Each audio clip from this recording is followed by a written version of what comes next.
तो hello my dear unstoppables, welcome back to this channel. I am Abdul Samad Khan, आपके प्यारे SK sir हाजिर है आपके सामने। मेरे प्यारे बच्चों, एक धमाकेदार सेशन और बहुत ही इंपॉर्टेंट गाइडेंस वाले सेशन के साथ, जिसके इस टाइम पर हर एक बच्चे को, जो भी जेई एस्पिरेंट है या कोई भी कॉम्पिटेटिव एग्जाम देने वाला है तो उसकी जरूरत है, या फिर कोई भी, मैं तो बोलूंगा कि ये सेशन हर उस बच्चे के लिए होने वाला है जो कभी ना कभी हमारा पढ़ाई कर रहा है कहीं ना कहीं किसी भी तरह से। मतलब हर स्टूडेंट के लिए सेशन होने वाला है। मैं तो बोलूंगा तुम जेई एस्पिरेंट हो, नीट एस्पिरेंट हो, अभी आज के सेशन में ये मैटर नहीं करता।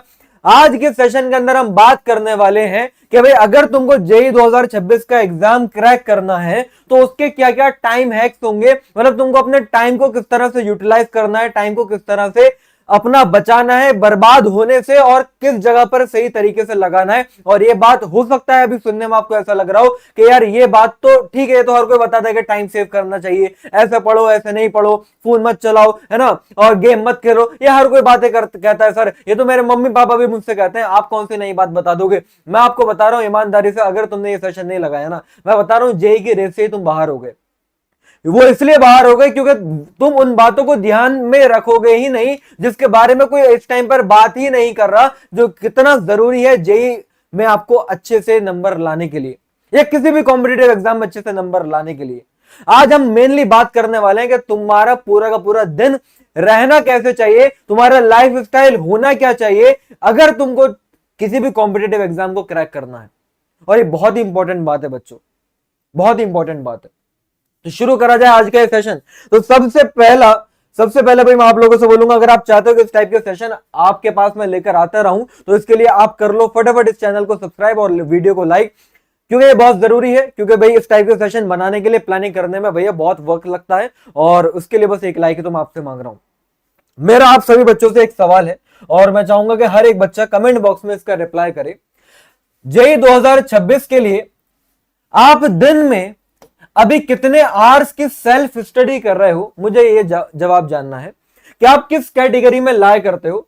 एक कैटेगरी में वो बच्चे जो बोल रहे हैं कि सर मैं दिन में सेल्फ स्टडी, वर्ड पर मेरे ध्यान देना, मैं वो नहीं कह रहा कि यार सर मैं तो 8 घंटे तो स्कूल जाता हूं, वहां पर तो टीचर पढ़ाते हैं, फिर तो सर मैं 3-4 घंटे कोचिंग भी जाता हूं, टीचर वहां पर भी पढ़ाते हैं, तो इस हिसाब से तो मेरी सर 12 घंटे की स्टडी हो गई।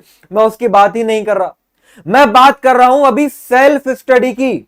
सेल्फ स्टडी का मतलब समझते हो? सेल्फ स्टडी का मतलब एक कमरे के अंदर बंद होके तुम हो, तुम्हारे नोट्स हैं, किताबें हैं, तुम वो कर रहे हो, उसको हम सेल्फ स्टडी कहते हैं। वो आप दिन में कितने घंटे कर रहे हो, और दिन की बात कर रहा हूं, हफ्तों की बात नहीं कर रहा हूं। कुछ बच्चों को हो सकता है हफ्तों के इतने घंटे बैठे। फिलहाल ईमानदारी से बताना, क्योंकि मुझे जानना बहुत जरूरी है और तुम्हें भी जानना जरूरी है। थोड़ा सा दिमाग पे जोर तो डालो कि तुम दिन में पढ़ कितना रहे हो। क्या 8 घंटे से ज्यादा वाली कैटेगरी में आप आते हो, या फिर बी में वो बच्चे जो 4 घंटे एवरेज पढ़ रहे हैं, है ना, और सी में वो बच्चे जिनका एवरेज 2 घंटे निकल कर आ रहा है एक दिन का। मुझे जरा बताओ आप किस कैटेगरी में लाए करते हैं, ए में, बी में, या फिर सी में? फटाफट हाँ जी बोलिए, क्या बात है। एक बच्चा लिख रहा है सर 4 से 6 घंटे हो जाता है, ओके, और डेली, चलो वेरी गुड। और बाकी बच्चे क्या बोल रहे हैं भाई, बाकी बच्चे क्या बोल रहे हैं, क्या तुम किस कैटेगरी में लाया करते हो, ए, बी या सी में? जनरली ज्यादातर अगर देखा जाएगा ना, हो सकता है तुमको दिल को खुश करने के लिए बोल दो, जो ईमानदारी से कर रहा है कि भाई 4 से 6 घंटे ठीक है, लेकिन ईमानदारी से ज्यादातर बच्चे ऐसे होंगे, जहां तक मुझे लगता है, जिनका ये 2 आवर प्लस निकल कर आएगा। क्योंकि अगर आप स्कूल जाने वाले बच्चे हो तो आप स्कूल भी जाते होगे, आप ट्यूशन वगैरह भी जाते होगे, तो उसके बाद सेल्फ स्टडी अपना पढ़ने के लिए आपके पास समय 2-3 घंटे का ही आपको ऐसा लगता है कि बचता है, तो सर हमारे 2 घंटे ही बैठते हैं लगभग, है ना। या फिर कोई बहुत अच्छे तरीके से अगर टाइम मैनेजमेंट उसको लग रहा है कि शायद वो कर पा रहा है, तो वो 4 घंटे निकाल रहा है पढ़ने के।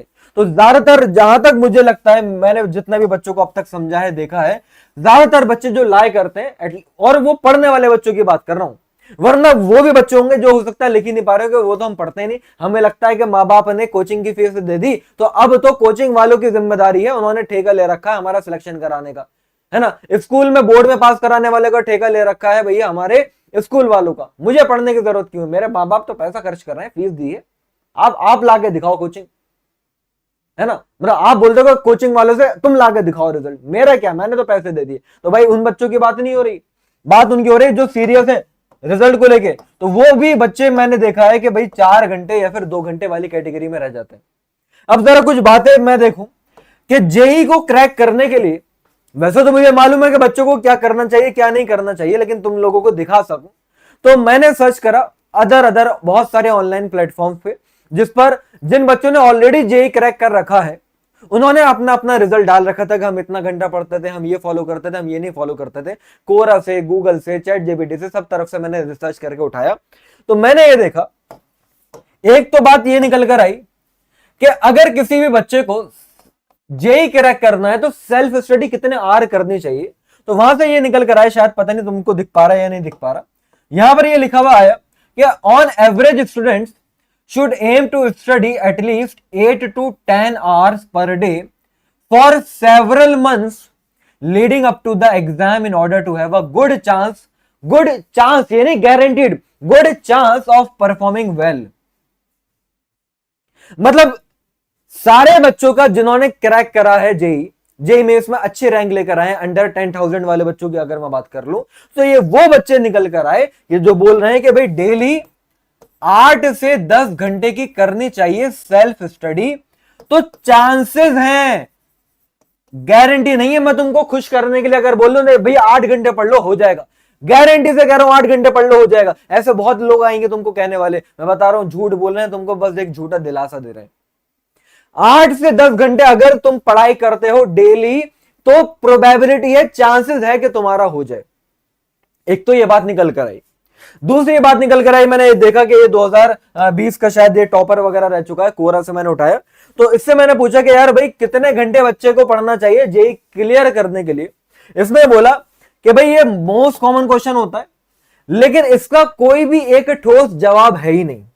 मतलब अगर इसमें लिखा कि अगर मैं किसी बच्चे से बोलूं कि यार उसको 18 घंटे पढ़ना चाहिए दिन में, क्या वो पढ़ पाएगा? नहीं पढ़ पाएगा। लेकिन अगर उसने बोला कि मैं किसी बच्चे से बोलूं कि यार 1 घंटा पढ़ना है दिन में, और 1 घंटा पढ़ के उसका हो जाएगा, क्या वो यकीन करेगा? दोनों ही बातों पर कोई यकीन नहीं करेगा। पहले 1 घंटा पढ़ के हो जाएगा, इस पर तो तुमको यकीन आएगा नहीं, और दूसरा 18 घंटे पढ़ के हो जाएगा तो तुम 18 घंटे कर नहीं पाओगे।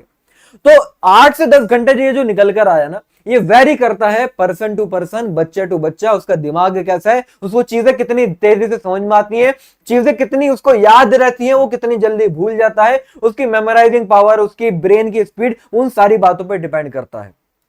हो सकता है कि किसी बच्चे को 4 से 5 घंटा डेली पढ़ना भी इनफ है जेई क्रैक करने के लिए, और हो सकता है किसी बच्चे को 8 से 10 घंटे भी अगर वो पढ़े तो इनफ नहीं है जेई क्रैक करने के लिए। मैं आपको पहले खुलासा बात बता दूं, मैं आपको झूठ में, धोखे दिखावे में नहीं रखने वाला।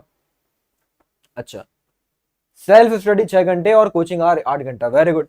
मतलब मैं आपसे कह रहा हूं कि ये तो यार वो थ्रेशोल्ड निकल कर आया ना, ये तो वो हमारा वो मिनिमम क्राइटेरिया निकल कर आया, ये तो करना है, ये तो करना है। इतनी बात समझ में आ रही है? तो अब आज के सेशन के अंदर हम बात करने वाले हैं वो टाइम मैनेजमेंट हैक्स के बारे में, जो आपका स्कोर डेफिनेटली बूस्ट करेगा। और सबसे अच्छी बात देखो, मैंने आपको यह भी बता दिया कि क्या चैप्टर पढ़ना चाहिए क्या नहीं पढ़ना चाहिए, वो मैं भी बता रहा हूं, सब बता रहे हैं ना। कोचिंग में मॉक टेस्ट देना चाहिए, हर तरीके से पढ़ना कैसे है क्या नहीं पढ़ना ये हर कोई बता रहा है। लेकिन एक बात मैंने यार ऑब्जर्व करी, ऐसा क्यों होता है कि कुछ पर्टिकुलर टाइप के ही बच्चे हमारे हमेशा सेलेक्ट होते हैं। मतलब मैं ईमानदारी से बताऊं, जब मैं ऑफलाइन बैचेस में पढ़ाने जाता हूं तो मैं जब देखता हूं ना 50 बच्चों का बैच है, तो उन 50 बच्चों में मुझे 5 से 6 बच्चे ही, या मैक्सिमम बोलूं तो 7-8 बच्चे ही दिखाई देते हैं जिनको मैं देखकर बता देता हूं यार ये बच्चे सिलेक्ट हो जाएंगे। वो इस चीज को मैं देखकर नहीं बताता कि वो सिलेक्ट हो जाएंगे, वो पढ़ाई में बहुत अच्छे हैं, या फिर मेरे आगे पीछे ज्यादा घूम रहे हैं, चापलूसी टाइप ज्यादा कर रहे हैं, मैं वो देखकर नहीं बताता। ना ही मैं उनके टेस्ट के मार्क्स देखकर बताता। मैं पता क्या देखकर बताता हूं, उनका लाइफ स्टाइल देखकर पता चल जाता है कि वो किस टाइप के बच्चे हैं। शक्ल से पता चल जाता है कि ये बंदा सिंसियर है और ये अपने टाइम को बड़े सही तरीके से यूज करता होगा, वो उनके चाल ढाल में नजर आने लगता है, और वही बच्चे सेलेक्ट होते हैं। मतलब मैं आज आपको वो बात बताने जा रहा हूं जिस पर सबसे कम इस टाइम पर बच्चे ध्यान दे रहे होंगे, और अगर तुमने इस बात पर ध्यान दिया तो तुम रेस में बहुत आगे निकल जाओगे, तुम्हें यह अंदाजा भी नहीं होगा। पता है दिक्कत क्या है? दिक्कत क्या है कि टाइम मैनेजमेंट के ऊपर बच्चा ध्यान ही नहीं दे रहा। ये सबसे लोवेस्ट, या फिर बोला जाए सबसे कम दर्जे में बच्चे का डाउट अगर वो पूछता भी है ना तो बस वो कहता है सर टाइम नहीं है, टाइम निकाल पा रहा, बैकलॉग कवर नहीं कर पा रहा, लेकिन वो कभी भी उसको सीरियसली समझने की कोशिश करता ही नहीं है बच्चा। लेकिन आज मैं इसके ऊपर लेकर आया कि यार नहीं, तुम लोगों को मैं बता के जाऊंगा और इसका हल भी अगर तुमने समझ लिया ना तो डेफिनेटली तुम्हारा स्कोर आज से इंप्रूव होने लगेगा। किसी बच्चे का अगर किसी भी कॉम्पिटेटिव एग्जाम में 50% 40% मार्क्स आ रहे हैं ना, वो 70-80 पे चला जाएगा। और वो जो ग्रोथ आएगी ना, वो तुक्के वाली ग्रोथ नहीं है, वो कंसिस्टेंट ग्रोथ होगी। समझ रहे? तो आज के हम सेशन में बात करने वाले कि तुम कैसे डिस्ट्रैक्शन से बच सकते हो, तुम कैसे टाइम की मास्टरी हासिल कर सकते हो, और ये अगर तुमने कर लिया तो जेई क्रैक हो जाएगा, वरना भाई तुम क्रैक हो जाओगे। और हो ही रहे हो, हो ही रहे हो। क्यों है time management important? Time management की जरूरत ही क्यों है? मैं आपको बता रहा हूं, टाइम मैनेजमेंट गेम चेंजर साबित हो सकता नहीं, मैं कह रहा हूं होगा। इसमें 0.01% की भी गुंजाइश नहीं है। आपको क्या लग रहा है कि जेई का जो एग्जाम है, जेई का एग्जाम क्या इस बात का एग्जाम है कि किसका दिमाग ज्यादा फास्ट हमारा काम करता है, कोई बच्चा पढ़ाई में कितना ज्यादा अच्छा है, कौन टॉपर है कौन लूजर है? क्या जेई का एग्जाम इस चीज का है? आपको मैं बताऊं, अगर आप ऐसा सोचते हैं तो सबसे बड़ी भूल आप ये कर रहे हैं, क्योंकि आप जिस एग्जाम की तैयारी कर रहे हो ना, आपको पता ही नहीं कि असली कंपटीशन क्या है। आपको जरा मैं कुछ बातें समझाता हूं। अगर जेई स्पेसिफिक में बात करूं तो ऑलमोस्ट फिजिक्स, केमिस्ट्री और maths class 11th plus class 12th के अगर सारे चैप्टर्स मिलाए जाए तो अप्रोक्स 80 to 90 चैप्टर्स बैठते हैं। ठीक है, अप्रोक्स 80 to 90 चैप्टर्स बैठते हैं। यह है आपका पूरा का पूरा सिलेबस। सुनना हो जरा ध्यान से, बड़ी मतलब डेटा पे अभी मैं बात कर रहा हूं। मतलब अब कोई बोलेगा सर इतने तो नहीं होते, होते हैं भाई। मतलब अगर मैं थोड़ा पार्ट वाइज कर लूं, जैसे कि मैंने हीट एंड थर्मोडायनेमिक्स को एक नहीं माना, हीट ट्रांसफर अलग माना, हीट टेम्परेचर कैलोरीमेट्री अलग माना, केटीजे अलग माना, थर्मोडायनेमिक्स अलग माना, तो यहीं से 4 चैप्टर निकल कर आ गए। इस टाइप से अगर मैंने फिजिक्स, केमिस्ट्री और मैथ के निकाले तो भाई टोटल हमारे 11th और 12th क्लास के मिला के 90 चैप्टर्स बैठते हैं। अगर उस बच्चे की भी हम बात करें ना जो अभी 11th क्लास में आया और जिसने सोचा है कि यार मुझे जेई का एग्जाम देना है, तो उसके पास भी अगर देखा जाए तो कुल मिला के 20 से 22 महीने होते हैं। 2 साल मत बोलो, क्योंकि जब वो 10 से 11th क्लास में आया ना, 2-3 महीने तो वो 10th के रिजल्ट की खुशी में उड़ा देता है। 11 लेट शुरू होता है और इधर जेई मेंस का एग्जाम आपका जैन में हो जाएगा, तो टोटल देखा जाता है तो 20 से 18 महीने बैठते हैं। अब आप खुद ही सोच के देखो, मतलब कुल मिला के 2 साल भी नहीं है पूरे, और ये वो बच्चा जिसने आते ही 11 में पढ़ना शुरू कर दिया। तो 90 चैप्टर्स को, और अगर 2 साल भी हैं तो 2 साल का मतलब भाई 365 डेज इंटू 2, तो चलो मैं 365 डेज ना मान के मैं 300 डेज मान लेता हूं, क्योंकि साल के 365 के 65 दिन तो तुम नहीं पढ़ने वाले, है ना। तबीयत खराब में, घूमने घामने में, तुम्हारी शादी में, सॉरी तुम्हारी शादी तो नहीं हो रही अभी, तुम्हारे ब्रेकअप में, है ना, किसी रिश्तेदार की शादी में, उसमें तुम्हारा कुछ ना कुछ वक्त जाएगा। तो अगर मैं इस हिसाब से भी देखूं तो आपके पास क्या टोटल 600 डेज है, और अभी तो ये बचे ही नहीं है। मैं लेकिन तुमको समझा रहा हूं कि यार 600 दिन में तुमको ये 90 चैप्टर्स कवर करना है। मतलब एक चैप्टर को कवर करने के लिए आपके पास कितने दिन है भैया? ये कितने से जा रहा है सर? 9 6 54, 9 6 54, और फिर हमारा ये 60 बन गया, तो फिर 9 6 50, मतलब लगभग हमारा ये कितना बैठ रहा है? कितना बैठ रहा है? ये मैंने कुछ गड़बड़ करी है क्या? या मैंने 2 क्यों लगा दिए? हाँ, ये 600 बाय 90 करना है ना मुझे, सॉरी 600 बाय 90 करना है ना। मेरी मैथ्स को क्या हो गया? 9 6 54 एंड 0.6, मतलब 6.6 डेज निकल कर आ रहा है एवरेज। और तुम्हें भी बात मालूम है ये मैं ज्यादा ले रहा हूं, एक्चुअल में इतना नहीं होगा। तो आपको हर एक चैप्टर को कंप्लीट करने में आपके पास सिर्फ 5 से 6 दिन होते हैं। एक चैप्टर को कंप्लीट करने में आपके पास कितने दिन है? सारे सब्जेक्ट के मिला के मैं बात कर रहा हूं, 5 से 6 दिन है। अब इसमें तुमको स्कूल भी जाना है, स्कूल का होमवर्क भी करना है, प्रोजेक्ट भी बनाने हैं, कोचिंग का भी है, घर के भी काम करने हैं, सारे के सारे काम करने हैं। तो तुम कैसे करोगे? तो दिक्कत ये होता ही है कि जब 12 तक आते आते हो ये जाता है कि 11 खत्म हो गई, 12 क्लास में आ गए तो 11 का बैकलॉग रह गया, 12 भी खत्म हो गई, 12 का भी बैकलॉग रह गया, इलेक्ट्रोस्टैटिक और मैग्नेटिक से बच्चा आगे नहीं बढ़ पा रहा। तो इतने ढेर सारे चैप्टर का बैकलॉग हो जाता है, क्योंकि इस तरह से तुम एक हफ्ते में भी तुम एक चैप्टर नहीं पढ़ पा रहे हो तरीके से। तो इसकी वजह से होता यह है कि तुम्हारा जब सिलेबस ही पूरा नहीं हो पाया, तुम पढ़ ही नहीं पाए, तुम्हारा 50% सिलेबस की तैयारी लेके तुम एग्जाम हॉल के अंदर एंटर करते हो तो तुम कैसे एक्सपेक्ट करोगे कि तुम्हारे नंबर आ जाएंगे? बताओ, है ना? तो ये सारी की सारी बात है। तो मैं आपको ये बात समझाना चाह रहा हूं कि जेई जो है एक्चुअल में ये गेम है टाइम का, ये गेम है पूरा का पूरा टाइम मैनेजमेंट का। जिस बच्चे ने टाइम मैनेजमेंट कैसे करना है इस जेई की प्रिपरेशन में वो क्रैक कर लिया, तो उस बच्चे ने जेई का एग्जाम बाय डिफॉल्ट क्रैक कर लिया। ये मैं आपको समझाना चाह रहा हूं, ठीक है? स्मार्ट स्टूडेंट्स भी फेल हो जाते हैं, मैंने देखा है, क्योंकि उनका टाइम का वो इस्तेमाल सही तरीके से नहीं कर पाते, ठीक है? तो बेनिफिट्स ऑफ टाइम मास्टरी क्या है? सबसे पहला, अगर तुमने टाइम मास्टरी सीख ली, जो इस सेशन में मैं तुमको सिखाने वाला हूं, आपका एग्जाम का जो स्ट्रेस है ना, जो टेंशन हो रही कि यार हो पाएगा नहीं हो पाएगा, कैसे करूंगा, इतना ढेर सारा, वो खत्म हो जाएगा। दूसरा, एक्यूरेसी बढ़ जाएगी। जितना पढ़ोगे वो अच्छे लेवल से पढ़ोगे, जो पढ़ोगे तो वो तो कम से कम अपना तैयार मान सकते हो, वरना तो बच्चों को जो पढ़ा है उसमें भी कॉन्फिडेंस नहीं, और जो पढ़ा ही नहीं उसमें तो पूरा का पूरा कॉन्फिडेंस है कि नहीं हो पाएगा, ठीक है? तो एक्यूरेसी तुम्हारी इंप्रूव होगी, आपके अटेम्प्ट्स बढ़ेंगे और कॉन्फिडेंस आपके अंदर आएगा। टाइम मैनेजमेंट इसलिए जरूरी है। तो मैं आपसे रिक्वेस्ट करूंगा आपकी कामयाबी के लिए कि टाइम मैनेजमेंट आज के सेशन को लगा के जरा सीख लो, वक्त को मत करो बर्बाद। याद रखना, एक लाइन मैं हमेशा से बच्चों को कहता हूं और बड़ी बढ़िया लगती है मुझे, और तुम्हें भी समझ में आएगी कि ये कि अगर आज तुम वक्त को बर्बाद कर रहे हो ना, तो याद रखना कल ऐसा भी वक्त आने वाला है जो तुमको बर्बाद करके छोड़ेगा। तो वक्त के साथ साथ बदल जाओ, क्योंकि अगर वक्त ने तुमको बदला तो बड़ी तकलीफ होने वाली है। और याद रखना कि ऊपर वाला जो है ना, अगर कदर नहीं करोगे ना तो छीन लेता है, चाहे वो कोई शख्स हो चाहे वो वक्त हो। तो वक्त बहुत इंपॉर्टेंट है, टाइम बहुत इंपॉर्टेंट है। तो सबसे ज्यादा मैंने स्टूडेंट्स के केस में, आप बच्चों के केस में मैंने क्या देखा कि यार जो टाइम बर्बाद हो रहा है, भाई अगर देखा जाए तो 8 घंटे, आपको दिन में 24 घंटे है ना हमारे पास, तो 8 घंटे, ठीक है भाई 8 घंटे सर नींद चाहिए। वैसे तो कुछ बच्चे तो 5-6 घंटे के बाद सोने के बाद भी उनके पास टाइम नहीं होता, लेकिन मैं कह रहा हूं ठीक है 8 घंटे की तुम नींद लो, उसके बाद 8 घंटे में वो सारा काम कर रहे हो आप। अगर कोई स्कूल जा रहा है तो स्कूल गोइंग वाला बच्चा हो गया, कोई अगर कोचिंग जा रहा है तो ज्यादातर बच्चे जो कोचिंग जाते हैं तो वो स्कूल नहीं जाते, है ना? और इसमें 8 घंटे से ज्यादा का समय तो तुम्हारा नहीं लगना चाहिए। ये हो गया 8 और 8 16 हो गए ना। अब यार दिन में तो भैया 24 घंटे हैं, तो उन 24 घंटे में से ठीक है ये तो तुम्हारा ऑक्यूपाइड है ही है, बाकी के जो अगले 8 घंटे हैं ना, ये वाले 8 घंटे ये डिसाइड करेंगे कि तुम्हारी जेई में क्या रैंक आएगी। ये है सारे खेल इन 8 घंटों का है।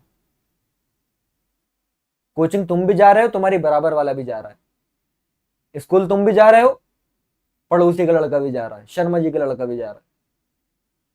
इन 8 घंटों में तुम क्या कर रहे हो और शर्मा जी का लड़का क्या कर रहा है, ये डिपेंड करेगा कि तुम्हारी रैंक क्या आएगी और शर्मा जी की रैंक क्या आएगी।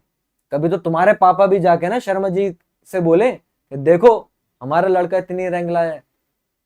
कब तक शर्मा जी का एग्जाम्पल तुम्हारे पापा तुमको देते रहेंगे उनके लड़के का? कभी ऐसा भी तो करो कि शर्मा जी को जाके तुम्हारे पापा तुम्हारा एग्जाम्पल दे। तो ये 8 घंटे तुम कैसे यूज करते हो और इसको 8 घंटे पहले बात निकालना। बहुत बच्चे तो सोच रहे होंगे ये कहां है 8 घंटे, मैं 8 घंटे सोता हूं, 8 घंटे स्कूल जाता हूं, दिन खत्म हो जाता है, फिर सुबह को उठ जाता हूं। दिक्कत ये इन 8 घंटे को इतनी बुरी तरीके से बर्बाद कर रखा है, मैं पता ही नहीं चलता। तो सबसे पहला भाई टाइम कहां कहां बर्बाद होता है? पहला प्रोक्रास्टिनेशन में। प्रोक्रास्टिनेशन मतलब टाल मटोल, टालना। क्या कि भाई आज नहीं कल करूंगा, अभी नहीं 1 घंटे के बाद करूंगा। अभी टाइम हो रहा है 4:25।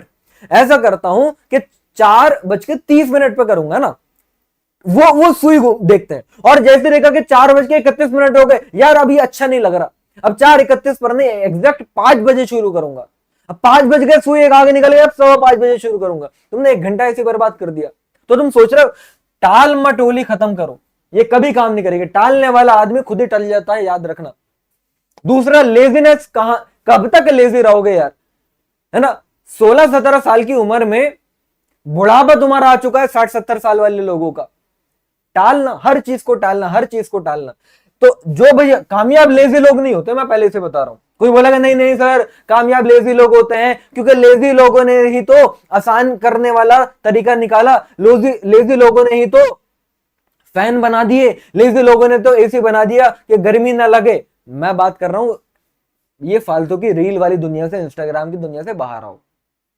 जो भी लोग कामयाब हुए ना, उखाड़ा है कुछ जिंदगी के अंदर, वो लेजी कभी नहीं रहे। अगर तुम्हारे अंदर एनर्जी ही नहीं है तो तुम क्या करोगे? तो एनर्जी लेकर आओ। गेमिंग एडिक्शन में सबसे देख रहा हूं इस टाइम पर तुम्हारी उम्र के बच्चे बर्बाद हो रखे हैं यार, गेम में बर्बाद हो रखे हैं।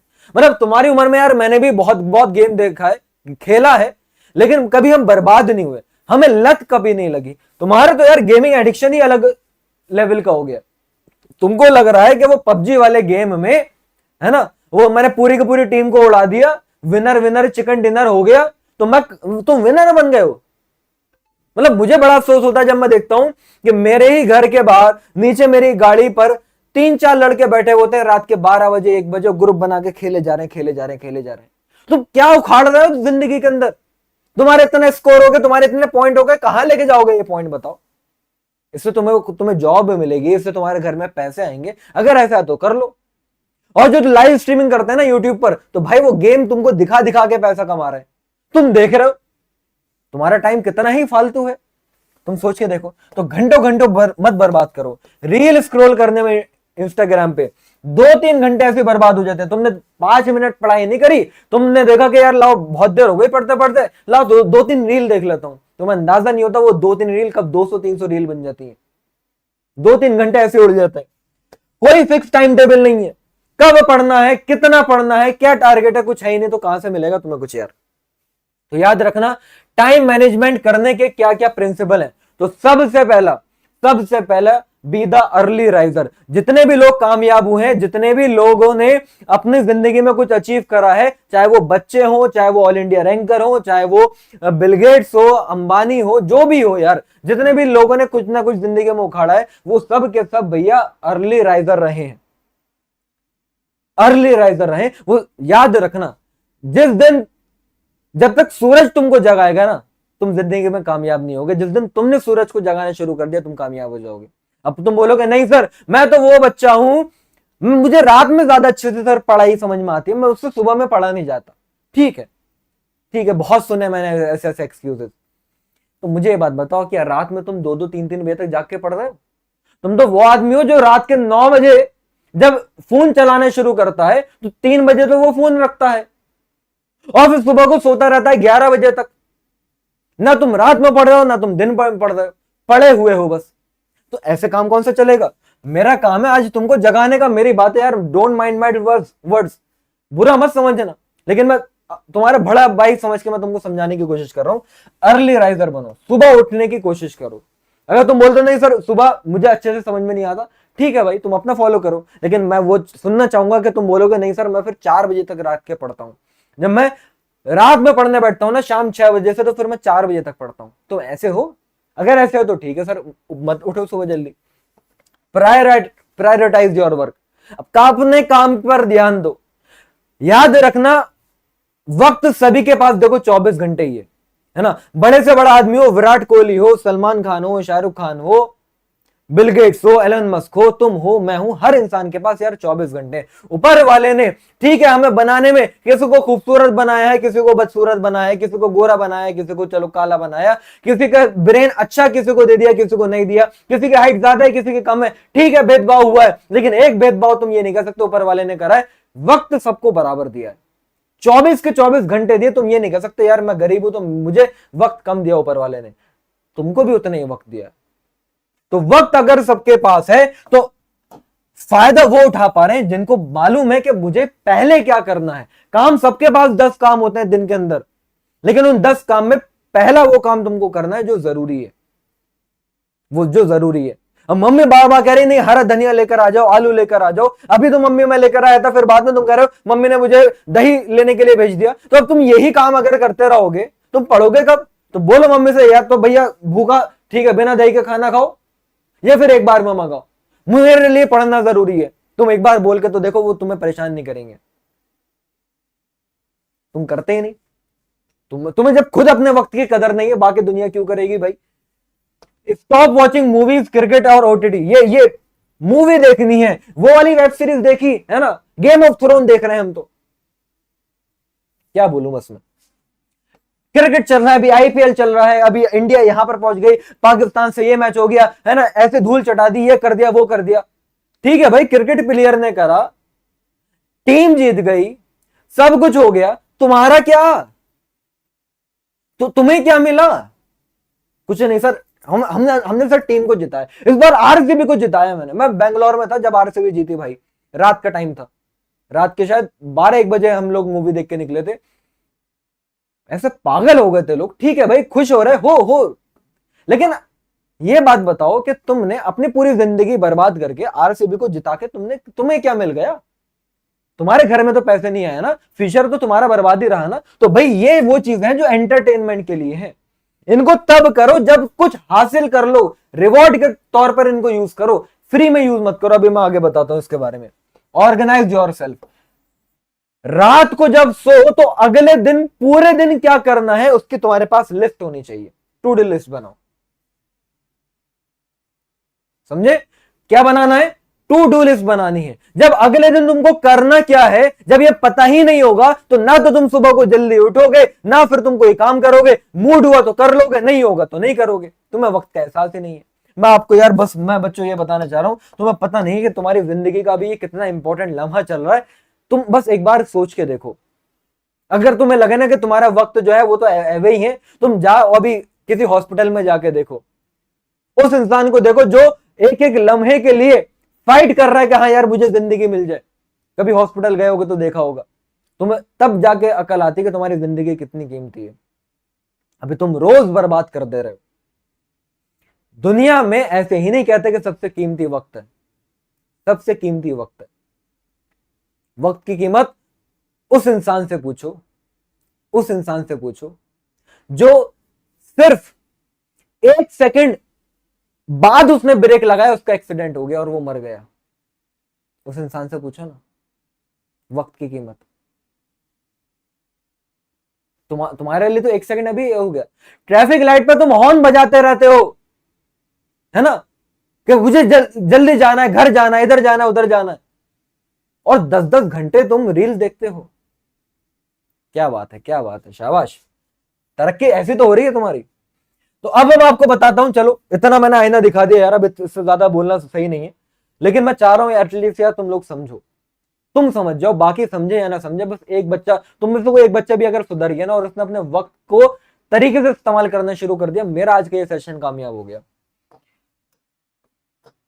प्रोकास्टिनेशन और लेजीनेस को तोड़ने का तरीका मैं भी करता था, ऐसा नहीं है जितनी भी मैं बातें बोल रहा हूं कि मैं बड़ा ही दूध का धुलाबाज भी हूं, नहीं भाई, ये जितनी भी चीजें मैंने पीछे बताई हैं कहीं ना कहीं ये मैंने अपने ऊपर ही बताई हैं। ये सारी हरकतें तभी तो मैं इतना रिलेटेबल तुमको समझा पा रहा हूं, क्योंकि ये मैंने कर रखा है।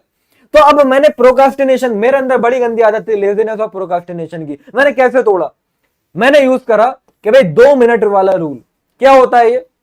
यार पढ़ने का दिल नहीं चाह रहा, एकदम से थॉट आया कि यार पढ़ने का दिल नहीं चाह रहा, मैंने कहा ठीक है यार नहीं पढ़ रहा, बस 2 मिनट के लिए पढ़ लेता हूं फिर बंद कर दूंगा, है ना, 2 मिनट के लिए पढ़ लेता हूं बंद कर दूंगा। एक्सरसाइज करने का दिल नहीं चाह रहा, ठीक है यार 2 मिनट उठ के स्किपिंग करना शुरू कर देता हूं फिर रोक दूंगा। बस वो एक स्टेप, बस तुम उठ जाओ। जैसे तुम्हारे दिमाग में नहीं नहीं यार नींद आ रही है, आज नहीं पढ़ रहा, आज कोचिंग नहीं जा रहा, आज नहीं ये नहीं कर रहा, फौरन उठ जाओ, फौरन एकदम से अपने अंदर एनर्जी लेकर उठ जाओ। तो अगर तुमने ऐसा करा, सिर्फ शुरुआत के 2 मिनट अगर तुमने काम कर लिया, तो इतिहास गवाह है कि फिर वो तुम काम पूरा ही करके उठते हो। दूसरी बात, break big task into small chunks. अब देखो यार, मैं तुम्हारे लिए वन शॉट रिकॉर्ड कर करके लाता हूं, तुमने देखा होगा मेरे वन शॉट 10-10, 12-12 घंटे के होते हैं, ठीक है। अब तुम खुद सोच के देखो, 12 घंटे सिर्फ कैमरे को देखकर रिकॉर्ड करना, पढ़ाना पूरा चैप्टर 12 घंटे, क्या ये सोच के मेरा दिमाग खराब नहीं होता होगा? और ऐसा नहीं मेरे पास बहुत दिन होते हैं कि यहां 1 हफ्ते में करके दे दूंगा, 1 दिन या 2 दिन होते हैं उसमें करके देना देना, तो मेरा भी तो दिमाग खराब होता होगा। 12 घंटे का कैसे होगा? मैं नहीं सोचता 12 घंटे का होगा, मैं तो ये सोचता हूं कि अभी मुझे, अब मैं पढ़ाने खड़ा हुआ हूं तो मैं 3 घंटे रेगुलर पढ़ाऊंगा, फिर उसके बाद मैंने खाना खाया, तुम्हारे लाइव सेशन ले लिए, कुछ अपना काम करा, फिर उसके बाद जब मैं खड़ा हूं तो मैं 3 घंटे पढ़ा के उतरूंगा। इस टाइप से छोटे छोटे पार्ट में बांट दो तो काम डुएबल लगने लगते हैं, काम डुएबल लगने लगते हैं ना। दशरथ मांझी का तुमने नाम सुना होगा, अगर उसके दिमाग में होता मुझे तो पूरा का पूरा पहाड़ तोड़ना है, कैसे करता? इतना लंबा चौड़ा पहाड़ काट के रास्ता बना दिया उस आदमी ने। दशरथ मांझी मूवी कभी तुमने देखी हो तो मालूम हो कैसे करा वो, कैसे करा। उसका मोटिव ये नहीं था कि मुझे पहाड़ तोड़ना, उसका तो मोटिव ये था कि आज मैं इस पत्थर को तोड़ के जाऊंगा, आज मैं इस पत्थर को तोड़ के जाऊंगा। छोटे छोटे पार्ट्स में, छोटे छोटे पत्थरों में उसने तोड़ तोड़ के पूरा पहाड़ ही तोड़ के रख दिया, पहाड़ काट के रास्ता बना दिया। है ये रियलिटी है, ये कोई मूवी की कहानी नहीं बता रहा हूं, ये रियल कहानी मैं बता रहा हूं। तो मैंने जैसे बताया टू डू लिस्ट बनाओ, टू डू लिस्ट बनाओ। एक दिन पहले जो तुमने बनाई और अगले दिन ठीक है तुमने सोचा कि यार 5 चीजें करूंगा, उसमें से तुम 3 चीजें कर पाए। जब उन 3 चीजों के ऊपर तुम लगाओगे ना टिक, तुमको पता चलेगा यार मैं बात वाला आदमी तो हूं, मैं जो बोलता हूं वो कम से कम करके तो दिखा रहा हूं। ठीक है 5 में से 5 नहीं हो, 3 काम तो करे। जब तुमने बनाई नहीं थी तो 5 में से कुछ हो ही नहीं रहा था, अब हो तो रहा है कम से कम, तो होना शुरू हो जाएगा। तो वहां पर तुमको मोटिवेशन मिलेगा कि हाँ यार जो मैं सोच रहा हूं वो मैं कर पा रहा हूं, मैं पहले कर नहीं पा रहा था। तो वो मोटिवेशन दो अपने आप को। हर 2 घंटे के बाद ठीक है 15 मिनट का ब्रेक ले लो, मतलब ऐसे पढ़ते पढ़ते थक जाओगे वरना।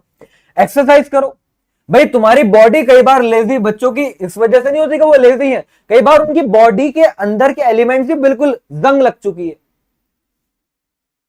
तो उस जंग को निकालने के लिए भाई थोड़ी सी एक्सरसाइज करो, दिन में निकाल लो 10-15 मिनट 20 मिनट, उसमें वॉक करो, थोड़ा भागना शुरू कर दो। उससे नई नई एनर्जी बॉडी के अंदर आएगी जो मोटिवेट करेगी काम करने के लिए। गेमिंग और रील्स एडिक्शन से कैसे बचना है सुनो। टाइम लिमिट्स बना दो, टाइम लिमिट्स बना दो। यार ठीक है अगर तुम बोलते नहीं यार सर मैं गेम तो नहीं छोड़ सकता, मेरे माँ बाप नहीं छोड़वा पाए तो आप क्या चीज हो, तो मैं बता रहा हूं ठीक है मत छोड़ भाई, लेकिन टाइम लिमिट सेट कर दो कि दिन में गेम खेलेंगे ठीक है 30 मिनट खेलेंगे। अभी 3 घंटे खेल रहे हो 30 मिनट खेलेंगे, खेलना ही तो है, एंटरटेनमेंट ही तो है। लत मत लगाओ, 30 मिनट खेलो, धीरे धीरे करके टाइम कम कर देंगे। ऐप ब्लॉकर्स का यूज करो। आपको पता ही नहीं कि आप दिन में किस ऐप पर कितना टाइम लगाते हो। आपको अगर वैसे नहीं मालूम, वैसे तो ज्यादातर बच्चों को मालूम ही होता है। फोन की सेटिंग वाले ऑप्शन में जाना और सेटिंग वाले ऑप्शन में जो ऊपर सर्च वाला कॉलम होता है ना उस पर लिखना डिजिटल वेलबींग आता है, उसको तुम खोलोगे तो वहां पर तुम डिसाइड कर सकते हो कि तुम दिन में कौन सी ऐप कितने घंटे चला सकते हो, उसके बाद वो खुलेगी ही नहीं, तुम ये कर सकते हो। फॉरेस्ट ऐप एक ऐप आती है, वो आपको फोन एडिक्शन से बचवाएगी, इसका यूज करो। स्क्रोलिंग को प्रोडक्टिव ब्रेक से, भाई आप पढ़ रहे थे, अब पढ़ते पढ़ते ये हुआ कि यार अब बहुत देर हो गई पढ़ते पढ़ते, अब यार लाओ रील स्क्रॉल कर लेता हूं, तो रील स्क्रॉल एडिक्टिव बहुत होती है। हर 30 सेकंड में कुछ नई रील आ रही, हर 15 सेकंड में कोई नई रील आ रही और अलग टाइप की आ रही, कोई नाचती भी आ रही है, कोई मोटिवेशन आ रहा है, कोई गाना आ रहा है, कोई रोता हुआ आ रहा है, कोई लड़ता हुआ आ रहा है, एकदम से तुम्हारे मूड स्विंग करवा रहा है। तो तुम्हारे दिमाग में एक हार्मोन रिलीज होता है जो तुमको बड़ा अच्छा सा वो महसूस कराता है ना, एड्रेनलिन तुमको रश देता है उस टाइम पर। तो उससे बेहतर यह है कि तुम कोई एक वीडियो देख लो जो थोड़ा सा प्रोडक्टिव हो, तुम पॉडकास्ट देख लो, है ना, कोई तुम मेरे इस टाइप के सेशन देख लो। इसमें मैं तुमको पढ़ा नहीं रहा हूं, लेकिन हाँ कहीं ना कहीं तुम्हें एक जिंदगी कैसे जीनी चाहिए वो मैं बता रहा हूं। कोई मोटिवेशनल सेशन देख लो, इस टाइप की तुम टॉक देख लो, तो वो उससे ज्यादा बेहतर है कि तुम कुछ सीख भी तो रहे। तुम फाइनेंशियल चीजों पे देखो, बच्चों को आज के टाइम पर फाइनेंशियल कोई नॉलेज ही नहीं होती है। पहली बात पैसा नहीं है, और पैसा अगर आ भी जाए तो उसको रखना कैसे ये नहीं पता। लोगों को पता ही नहीं कि इन्फ्लेशन क्या होता है। ऐसी ऐसी चीजें सीखो, भले ही तुम साइंस के स्टूडेंट हो, जरूरी है सीखना, ये सीख लो एक्स्ट्रा टाइम में, तुम्हारी नॉलेज बढ़ेगी।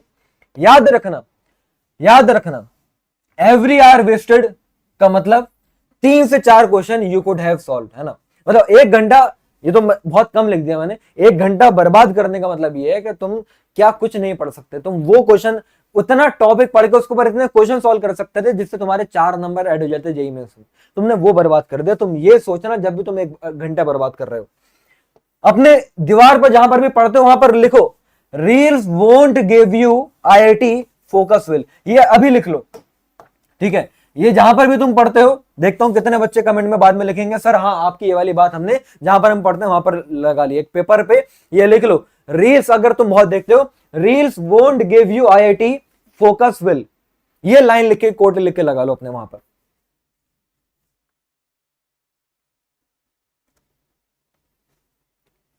चले आगे, डेली टाइम मैनेजमेंट हैक्स। देखो गोल्डन रूल अब मैं आपको बता रहा हूं, जैसा मैंने बोला कि यार 8 से 10 घंटे तो पढ़ना चाहिए, आइडियल कंडीशन है। अब डिपेंड करेगा पर्सन टू पर्सन, मैं ये नहीं कह सकता 8 से 10 घंटे पढ़ के हो जाएगा, लेकिन हाँ ये डेफिनेटली है कि इतना भी नहीं करोगे तो शायद ना हो, इसकी गारंटी है ना।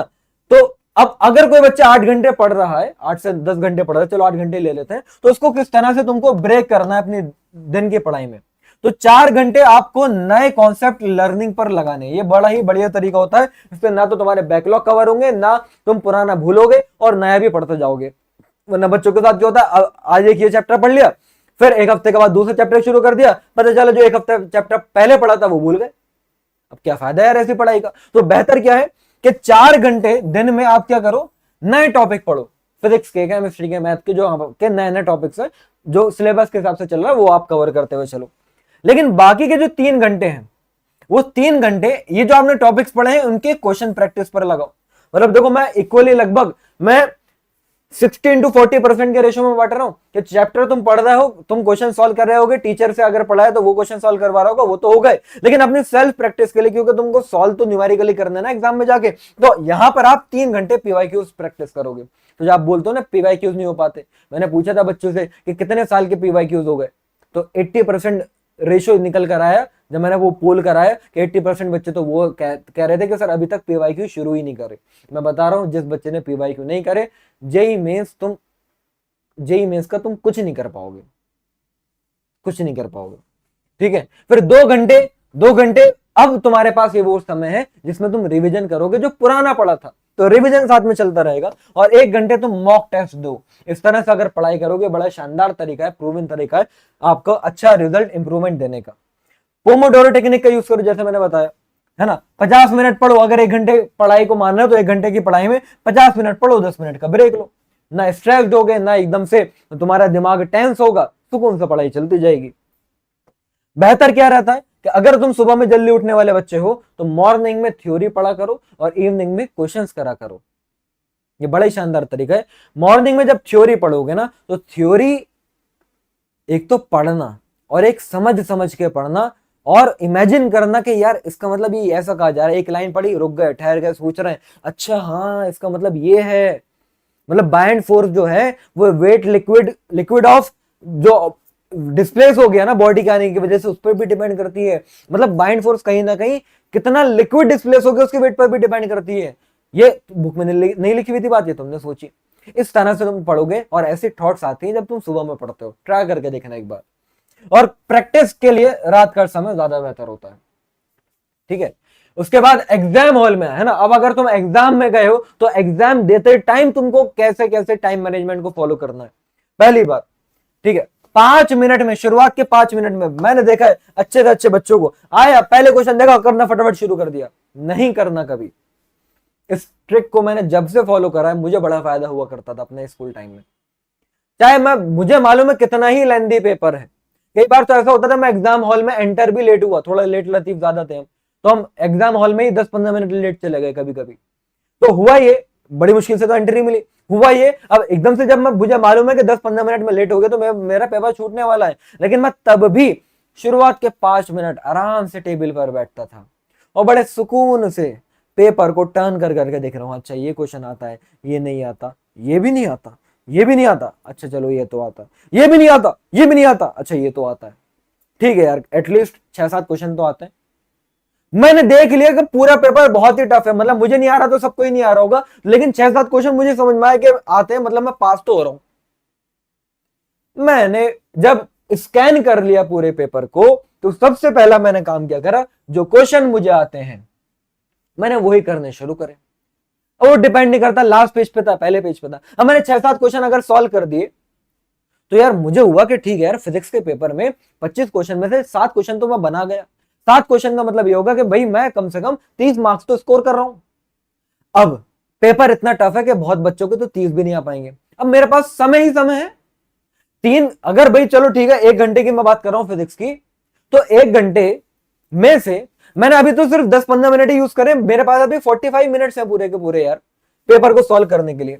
तो स्टेप 2 में अब मैं क्या करूंगा, मॉडरेट लेवल के क्वेश्चन सॉल्व करूंगा। जिसमें मुझे लगता है यार सॉल्व करके फॉर्मूला लगा के मैं आंसर निकाल लूंगा। इतना मैंने करा, मैंने देखा यार मेरे 15 क्वेश्चन तो बन गए। अब 25 में से 15 क्वेश्चन बन जाना नॉट बैड। फिर उसके बाद जब मैंने देखा कि यार मेरे पास अब 15-20 मिनट ही बचे हैं, लाओ अब टफ लेवल के क्वेश्चन ट्राई कर लेते हैं। इस टाइप से फिर हमने वो करा, और जो लगा कि यार ठीक है टफ है लेकिन मैं कर सकता हूं, वो मैंने करा। जो लग रहा है बहुत ही लेंदी, मेहनत करके टाइम मेरा बर्बादी करा के जाएगा, उसको मैंने छोड़ दिया, स्किप करा। मैंने 25 में से 18 क्वेश्चन, 20 क्वेश्चन भी सॉल्व कर दिए, मैं क्लास का टॉपर बन चुका हूं। ये ट्रिक होती है, ये ट्रिक होती है करने की, इसको तुम फॉलो करो। Start with your strongest subject. और पेपर में कभी मत मानना किसी के नहीं भाई पहले फिजिक्स करनी चाहिए, बायो वाले अगर तुम नीट वाले बच्चों बायो करनी चाहिए, मैथ्स करनी चाहिए, केमिस्ट्री करनी चाहिए। जो तुम्हारा स्ट्रॉन्ग सब्जेक्ट है, मेरी राय है कि तुम हमेशा उससे शुरुआत करो, उससे तुम्हारा कॉन्फिडेंस अच्छा बिल्ड होगा। मॉक टेस्ट दो, रियल टाइम में मॉक टेस्ट दो। मॉक टेस्ट बहुत जरूरी है बच्चों, है ना। 9 से 12 अगर तुम्हारा जेई का एग्जाम होना है तो 9 से 12 वाले टाइम ड्यूरेशन के अंदर मॉक टेस्ट दो, हैबिट बनेगी, आदत बनेगी, है ना। और मॉक टेस्ट का मतलब क्या है? मॉक टेस्ट का मतलब टेस्ट देना नहीं है। मॉक टेस्ट का मतलब यह है कि स्पीड चेक करना कि 1 घंटे में क्या आप कितने क्वेश्चन कर पा रहे हो, आपको मालूम है। बच्चों को मालूम ही नहीं होता। मैं पूछता हूँ भाई सर मेरा पेपर छूट जाता है, जब मैं उसको कहता हूँ ना अच्छा तेरा पेपर छूट जाता है तो ये बता 1 घंटे में कितने क्वेश्चन सॉल्व करता है। सर ये तो मैंने कभी नहीं सोचा, इस तरीके से तो मैंने देखा ही नहीं। तो तुम्हें पता ही क्या है अपने बारे में, तो कहां से इंप्रूवमेंट आएगा। फिर उसके बाद एक्यूरेसी देखो परसेंटेज में कि तुम्हारी एक्यूरेसी कितनी परसेंट जा रही है। नंबर ऑफ क्वेश्चन आप जो अटेम्प्ट कर रहे हो, छोड़ो सब, जो अटेम्प्ट करे उन अटेम्प्टेड क्वेश्चन में से कितने सही हुए, वो परसेंटेज निकालोगे तो एक्यूरेसी पता चलेगी। एक्यूरेसी हाई होनी चाहिए। जो नहीं आता वो तो नहीं आता, लेकिन जो आता अगर उसमें से भी बहुत सारे गलत हो रहे हैं तो फिर तो गड़बड़ हो रही है, तुम्हारी मेहनत जाया जा रही है, ठीक है। और सब्जेक्ट वाइज टाइम डिवाइड करो, ये फिजिक्स को, केमिस्ट्री को, मैथ्स को, मुझे कितना कितना पेपर में समय देना है ये तुम डिसाइड करो। रूल ये रहेगा हमेशा, अटेम्प्ट ठीक है आपको मॉक टेस्ट ज्यादा देने हैं, लेकिन मॉक टेस्ट से ज्यादा जो आप दे रहे हो उससे ज्यादा आपको ध्यान ये रखना है जो आपने मॉक टेस्ट दिया था लास्ट वाला, कि आपने उसको अच्छे से एनालाइज करा, कि उसमें जो गलती करी उसको सुधारी, क्या उसके ऊपर टाइम लगाया। वो नहीं लगाया तो कितने भी मॉक टेस्ट दे दो कोई फायदा नहीं देगा आपको, ठीक है। स्टडी रूटीन डेली का, तो ये मैंने आपको बता दिया भैया, डेली का जो आपका स्टडी रूटीन है इस तरह से आपको फॉलो करना है, ठीक है। तो आपका रियल एनिमी जो लगता था अब तक आपको, और जो बाकी भी सारे बच्चों को लगता रहेगा जिन्होंने यहां तक पूरा सेशन नहीं देखा, वो ये लोगों को लगेगा कि भैया आपका रियल एनिमी फिजिक्स है, फिजिक्स बहुत टफ है, मैथ्स है, केमिस्ट्री में इनऑर्गेनिक नहीं आ रही, ऑर्गेनिक नहीं आ रही। तुमको लग रहा है कि ये है रियल एनिमी, अरे ये तो सबके लिए है। असली मतलब असली दुश्मन वो होता है जिसके बारे में तुम्हें मालूम ही ना हो। जो तुम्हारे सामने खुला दुश्मन है ना, वो इतना बड़ा दुश्मन नहीं है। असली दुश्मन वो है जो तुम्हारे साथ, तुम्हारे पास बैठा है, वो है टाइम। असली दुश्मन तुम्हारा टाइम किलर है, जो मैंने बताया कि इस सेशन को लगा के तुम सही से कर सकते हो।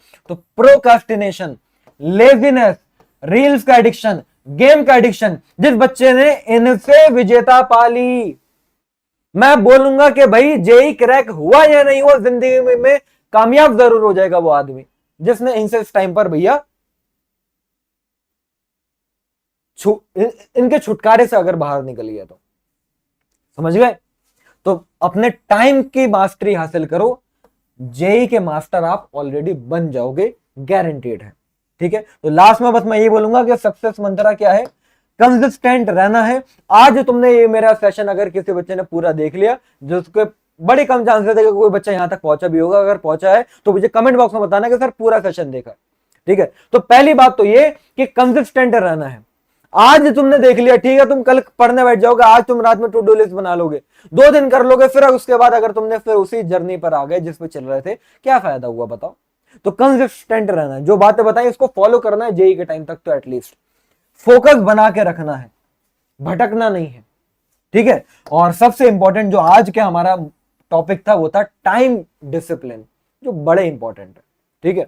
तो बस जाते जाते यार मैं आपसे ये बोलूंगा कि अगर आपके बैंक अकाउंट में डेली सुबह को जब आप उठते हो, तो अगर आपके अकाउंट में 86,400 रुपीज आ जाया करते खुद ब खुद ही बिना कुछ करे, लेकिन बस शर्त यह होती कि जब आप रात को सोने जाओगे तो सारे के सारे पैसे आपके अकाउंट से गायब हो जाएंगे, अगले दिन फिर से दोबारा आ जाएंगे। तो मुझे मालूम है तुम वो इंसान होते कि अपने अकाउंट के अंदर 1 रुपया भी नहीं छोड़ते, 1 रुपया भी जाया नहीं जाने देते।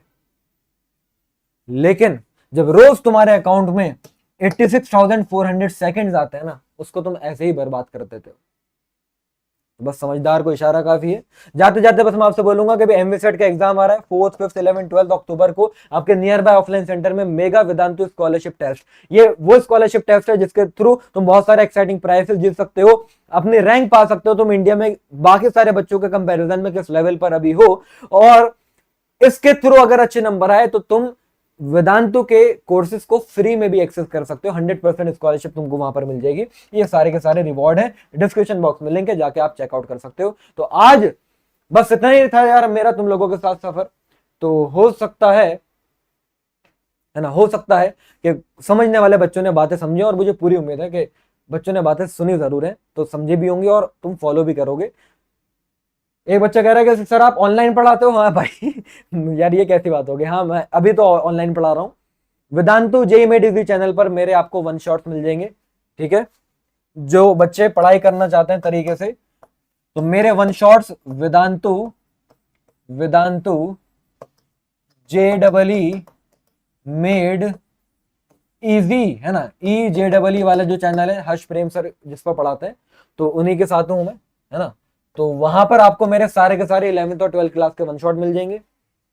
दूसरी बात जो बच्चे नहीं जानते मुझे, एक हमारा JEE फिजिक्स बाय वेदांतु है ना, JEE फिजिक्स बाय वेदांतु वाला चैनल है। क्योंकि मेरे जेई मेड इजी वाले चैनल पर तो अभी इन दिनों फिलहाल वन शॉट ही आ रहे हैं, लेकिन इस जेई फिजिक्स बाय वेदांतु वाला जो चैनल है, अभी छोटा सा चैनल है, ऑलमोस्ट 1000 सब्सक्राइबर है इस पर। तो इस चैनल पर मैं डेली आ रहा हूं हर एक चैप्टर का रिवीजन कराने 30 मिनट के अंदर, और 30 मोस्ट इंपॉर्टेंट पीवाईक्यूज है ना, 30 मोस्ट इंपॉर्टेंट पीवाईक्यूज मैं हर एक चैप्टर वाइज सॉल्व करवा रहा हूं, जिसकी गारंटीड है कि मैं पूरी गारंटी लेता हूं कि इन्हीं 30 मोस्ट इंपॉर्टेंट पीवाईक्यूज में से ही आने वाले सालों में जेईई में क्वेश्चन आएंगे। तो ये मैं करा रहा हूं, तो इस चैनल को तुम सब्सक्राइब कर लेना अगर नहीं किया हो, क्योंकि इसकी बहुत हो सकता है कि इस चैनल पर मैं तुमको कमी दिखूं आगे आने वाले टाइम में। कल एक सेशन और लेकर आ रहा हूं मैं, तुम्हें किस चीज पर सेशन चाहिए मुझे कमेंट बॉक्स में बता देना, ठीक है। लेकिन जेईई फिजिक्स बाय वेदांतु वाले चैनल पर मैं तुमको मिलता रहूंगा, ठीक है बच्चों। तो मिलते हैं इसी तरह से अगले सेशन में, जब तक के लिए टाटा बाय बाय, सी यू।